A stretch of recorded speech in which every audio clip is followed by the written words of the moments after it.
Happening, Gamers United and YouTube. This is Resident Ruble back with another video, and today I would like to discuss whether or not the PlayStation 3 and the PS4 are going to be compatible to play together online. This has not been confirmed by anybody yet. I don't think it's been confirmed with anyone for the Xbox 360 and the Xbox1 either. If any of you have any more info on this or know something that I don't, then please feel free to comment and let everybody know what's going on here. As far as the next-gen consoles, what do you guys think of the exclusives that are coming out? You know, I mean, they previewed quite a few for each system at E3, and I have to say, even though I wasn't a big fan of the first two, the upcoming Dead Rising looks really good, and I would like to see that come out for both consoles. I don't know how long each exclusive is going to stay exclusive to each system before they finally decide to just go mainstream and, you know, release them for both consoles. We'll see how long that takes. Another subject I would like to touch is the controllers. What'd you guys think of the new controller designs? Did you think they were good? Did you like how they looked? They didn't change that much, in my opinion. They just made minor tweaks and changes, and they looked about the same, but different. They look like they may be of a higher build quality this time around, which never hurts. So that's a good thing. Let's see. What else? Are you guys going to make immediate switches when the consoles are launched, or are you going to wait a little while? You know, because one thing that everybody is advised against usually is when new technology comes out, wait a year or two so they can work all the bugs out of it and then purchase it. Some people like myself won't wait though, and that's understandable. You know, you're excited, you're ready for something new. It's time. But at the same time, hopefully we don't have the same problems out of the launch gate as we did with 360 and PS3. Both of them had terrible issues as far as console deaths. You know, these things were yellow lighting and red ringing and glitching, and it was just, you know, with software updates and even. Well, you look at the consoles that we have now, how they've modified the chips to be smaller, to run cooler. They're much more efficient. So maybe this time around they've figured that out, and perhaps that's something we won't have to worry about on launch day. And I'm glad another thing we won't have to worry about is the titles for the games that are going to be available on day one. Both of them look to have a pretty strong lineup, and that's exciting. And we all have choices this time around instead of, you know, maybe one or two games. Xbox 360 had a wonderful launch when they first came out. I guess I'm kind of aiming this more towards PlayStation.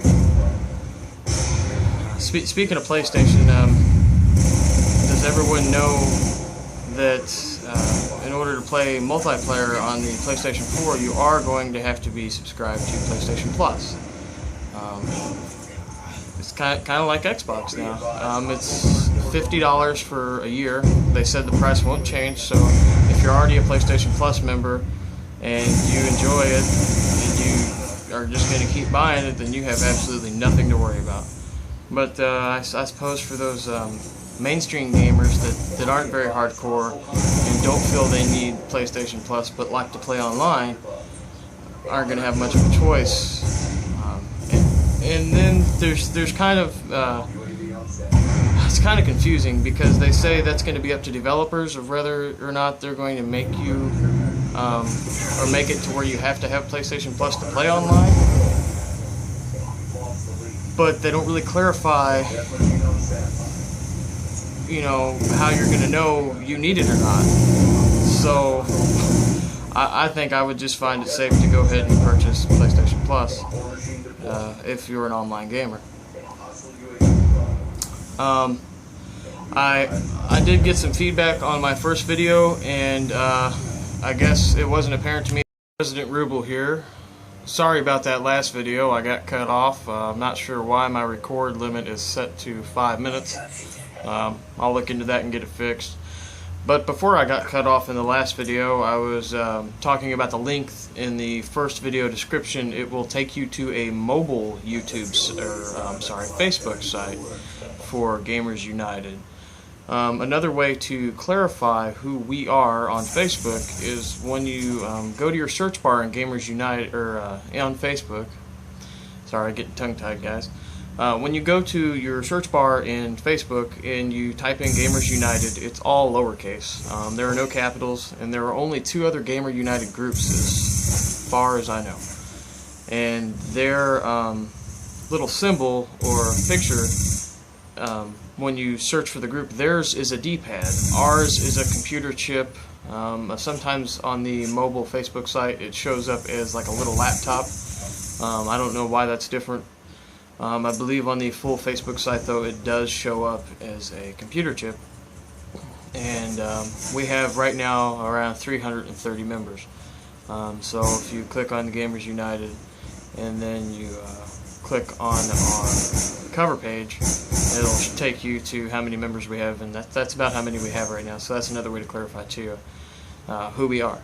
So it's should be pretty easy for any of you out there on YouTube to get to us from Facebook. I just wanted to clarify that. I don't know why I got cut off. Like I said, I'll have to look into that. As far as other things for discussion, I can't really think of too much right now. I don't know. I guess I could ask who's excited for Call of Duty Ghosts or Battlefield 4. You know, we could get a little poll going down below of who wants what. I think as far as Call of Duty games go, they've exhausted of what they can do, and maybe this change is going to be good. We got a whole new engine this time around. We got a completely different story written by a man, I believe he's won some Oscars. I've never heard of the guy, but from what I've seen, he seems to be pretty famous, but that doesn't mean he's a good story writer. So we're just going to kind of have to go off release and see if it's something different and something that kind of changes the whole Call of Duty genre as a whole.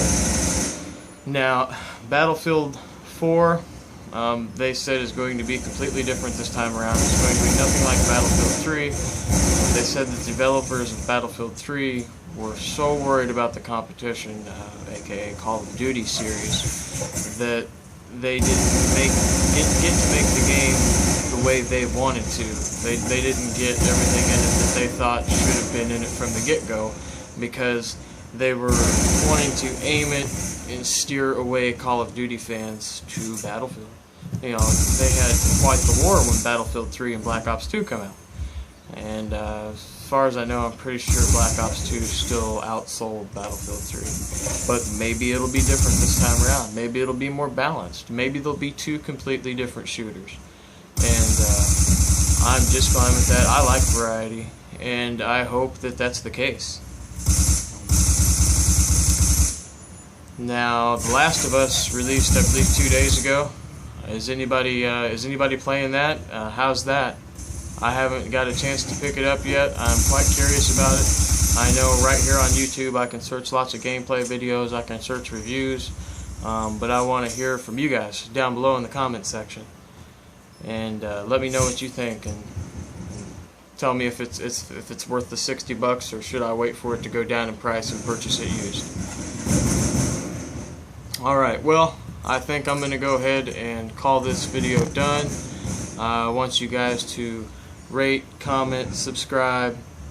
We've already got 3 subscribers, and this is only our 3rd video, so I think we're doing pretty good here. And I'm sure this channel will grow in time, as will our video library. I will keep up to date with everything I can with you guys, and I appreciate your time. Alright, don't forget to check out Gamers United, and this is Resident Ruble signing off. Have a good